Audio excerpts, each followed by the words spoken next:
দেশের চলমান পরিস্থিতিতে নিরাপত্তাহীনতায় ভুগছেন বলে অভিযোগ করেন সনাতন ধর্মাবলম্বীরা। স্বাধীনভাবে বাঁচার দাবিতে আন্দোলনে নামলেন তারা। দিনাজপুরে সংখ্যালঘুদের উপরে নির্যাতন, মন্দির ঘরবাড়িতে অগ্নিসংযোগ, লুটতরাজ করা হচ্ছে বলে অভিযোগ করেন সনাতন ধর্মাবলম্বীরা। প্রেস ক্লাবের সামনে জড়ো হয়ে নির্যাতন বন্ধ, মন্দির, শ্মশান রক্ষা ও সংখ্যালঘুদের নিরাপত্তার দাবি জানান তারা।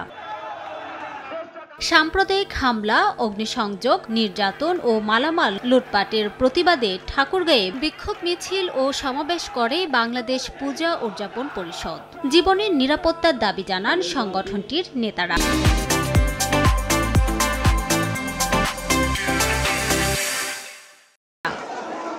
দেশ জুড়ে লুটপাট, অগ্নিসংযোগ, শিল্পীদের উপর হামলা, সংখ্যালঘুদের উপর নিপীড়নের বিরুদ্ধে প্রতিবাদে সমাবেশ হয়েছে বরিশালেও। এছাড়া চট্টগ্রাম, সুনামগঞ্জ, নাটোর, পঞ্চগড়, ময়মনসিংহ, হবিগঞ্জ, ফরিদপুর, শরীয়তপুর, জয়পুরহাট, মেহেরপুর ও কুড়িগ্রাম সহ দেশের বিভিন্ন জেলায় একই দাবিতে বিক্ষোভ ও সমাবেশ করেন সনাতন ধর্মাবলম্বীরা।